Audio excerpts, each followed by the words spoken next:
Kung naghahanap ka ng extra monitor for your work from home setup, gaming, or kahit ano pa yan, please watch this video about 27-inch monitor na nabili ko lamang sa Lazada for just 7,180.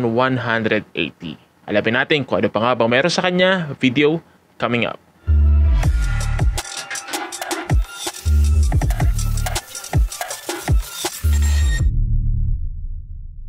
And welcome back to another video ng ating unboxing and review. And this time, monitor naman ang ating pag-uusapan.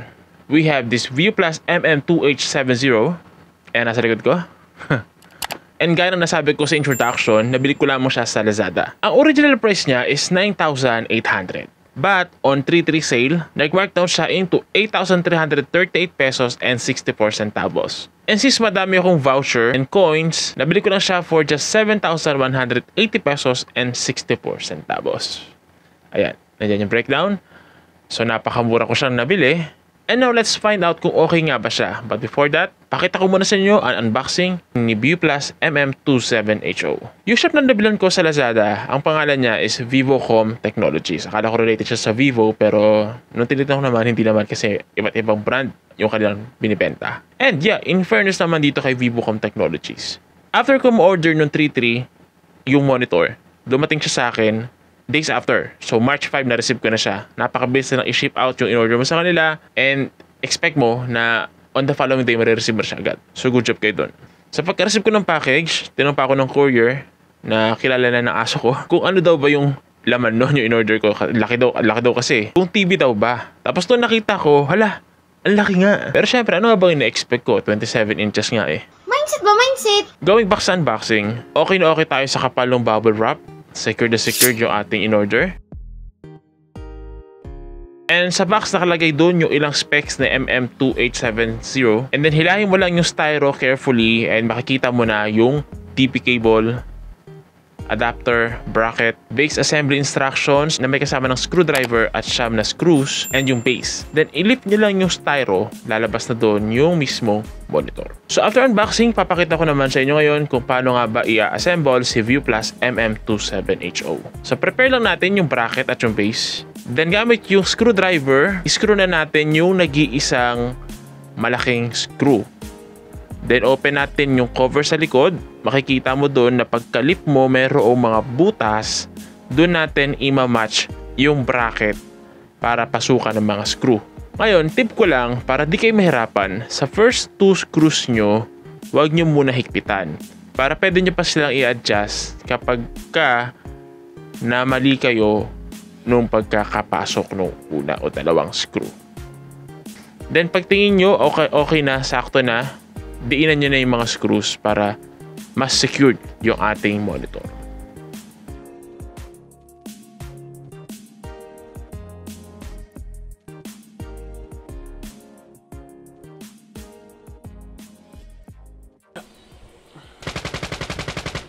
Okay, napuntahan na natin yung design ni ViewPlus MM27HO. For the front, manipis yung bezel or yung frame ni ViewPlus MM27HO.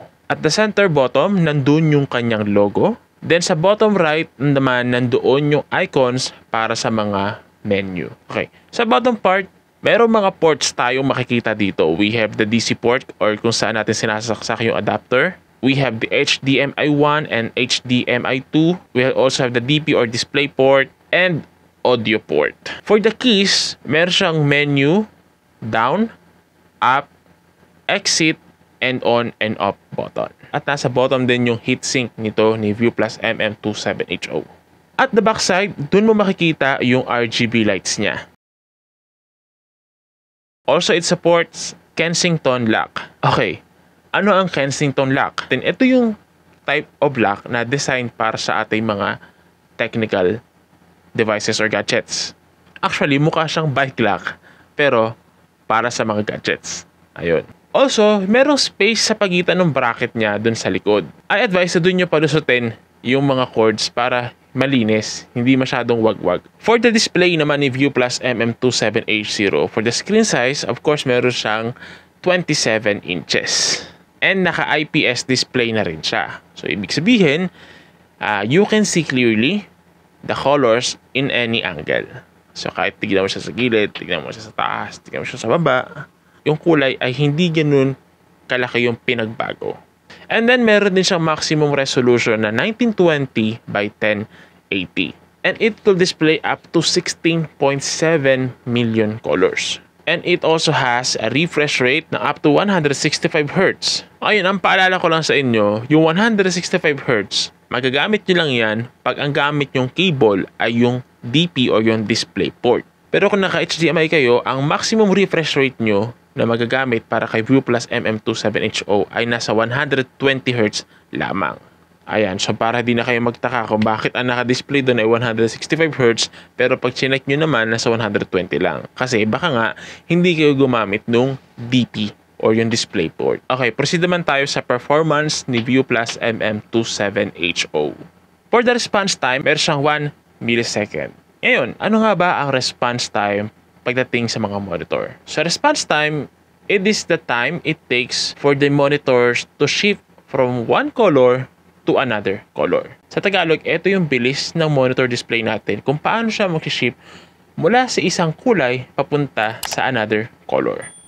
Yan. So meron siyang 1 millisecond. So napakabilis na rin yun. Actually, kahit 4 milliseconds yan, hindi mo rin masyadong mapapansin. And for the color temperature, meron siyang settings for cool, standard, warm, and user. So sa user, ibig sabihin, ito yung personal preferences mo, yung binago mo na siya kung ano yung gusto mo or mas okay para sa paningin mo. Another thing is meron siyang adaptive sync. By default, naka-off si adaptive sync. Pero kung mag-gaming mode ka, mag-on din siya, pwede mo rin siyang i-manual na i-on. Okay, another question naman. Ano yung adaptive sync? From the word itself na adaptive, ibig sabihin kung ano man yung naka-display sa kanya, automatic siyang mag-change ng refresh rate para mas okay yung viewing experience mo. Example, sa isang scene na nilalaro mo ay kailangan na mas mataas na refresh rate, mag-a-adapt yung screen mo base sa pangangailangan ng scene na dinidisplay ng screen mo. Actually, hindi lang sa game, pwede rin siya sa panonood mo ng mga movies. Halimbawa sa YouTube ka, meron ka pinapanood na nasa 30 FPS lang, so doon lang muna siya. Then susunod na pinanood mo ay nasa 60 FPS siya, mag-a-adjust din siya. Another question, ang nakalagay kasi sa Lazada and even dun sa mga marketing collaterals na may FreeSync siya. Ayun, anong pinakaiba ni FreeSync kay adaptive sync? Actually, wala. Si FreeSync ay marketing name lang niya para mas bago pakinggan, mas bago sa pandinig ng mga tao, mas masarap i-market. Pero in other words, pareho lang din naman sila ng function ni adaptive sync. At kaya rin yung word na adaptive sync yung ginamit kong term. Kasi pag pinuntan mo yung menu, mas makikita mo ang word na adaptive sync kaysa sa FreeSync. Now, let's proceed naman sa brightness niya. Ito sinasabi ko sa inyo, yung brightness ni View Plus MM27HO. Pag sinagad mo, mas maliwanag pa sa future ng buhay mo. As in, ang liwanag, para kang nakatitig sa nag-welding. Kaya nga ako, ang settings ko lang para sa brightness ng screen ko ay nasa 10 lang siya. Imagine. Though, personal preference ko talaga na medyo dim or hindi maliwanag yung screen ko dahil masisilawin ako. Okay, just to share with you lang guys, gamit ko siya madalas sa pag-i-edit ng photo, sa pag-design, sa pag-i-edit din ng video. And masasabi ko talaga na View Plus MM27HO really fits on my needs. Kasi bukod sa malaki yung screen niya, madali ko makikita yung mga maliliit na details sa mga ginagawa ko. Ganun din yung color na napapakita niya dahil naka-IPS display type siya. Mas vibrant yung colors na dinidisplay niya. And kahit anong angulo mo tignan, hindi nababago yung color. Sa ibang mga monitors na hindi naka-IPS, na pag tinignan mo sa ibang angulo, hindi mo na masyado maaninag. Ayun, parang ganun. Pero siya since naka-IPS, gaya ng mga screen na cellphone, na kahit sa ibang angulo mo tignan, yun pa rin yung color na may papakita niya. Mabawasan man, hindi malayo doon sa totoong kulay na dinidisplay niya. Then yung RGB lights niya naman sa likod, hindi ganun masyado kaliwanag. Actually, kung titignan nyo, dito sa likod, yan. Wala, masyadong lights oh. Wala.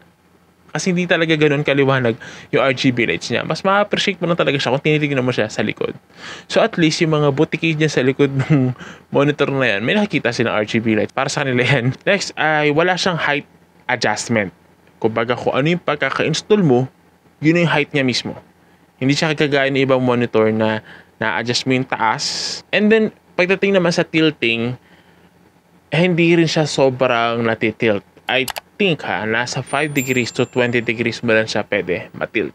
Ngayon, kung hindi ka naman satisfied sa tilting at saka sa height ni View Plus MM27HO, supported naman ni View Plus MM27HO yung VESA mount. Pwede kang bumili nun and then dun mo na siya ikabit para mas kontrolado mo yung taas at saka yung tilting ni View Plus MM27HO. And now we're on the conclusion of this video kung saan sasabihin ko sa inyo yung pros and cons ni View Plus MM27HO. So let's proceed with the pros. First is yung kanyang price. Mura na siya para sa 27-inch monitor. Second, yung kanyang laki. Dahil 27-inch monitor, you can do a lot of things for that screen. Next is the IPS. Kaya nga nang lagi ko nasasabi, mas okay ang viewing experience mo in every angle. For the cons, wala siyang audio output. Output which means may mga monitor kasi na yung mismong monitor, meron silang speaker. Pero ito si View Plus MM27HO, meron siyang audio port pero hindi niya kaya maglabas ng sound. Ibig sabihin, you need an external speaker para magamit mo yung audio ni View Plus MM27HO. And for me, ang ginagawa ko, yung headphone ko ang nakakabit dito sa audio port ni View Plus MM27HO. Then yung speaker ko, yung mismo nakakabit sa audio port nung computer.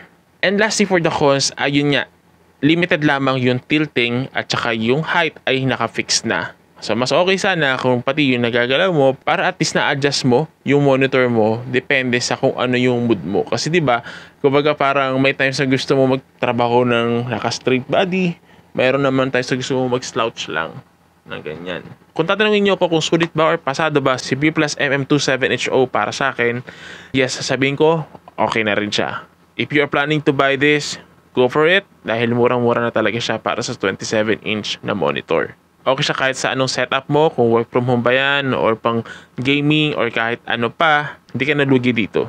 Okay, add to cart mo na yan. And there you have it. That is all my review for View Plus MM27HO. If you have any questions regarding the View Plus MM27HO, leave your comments below.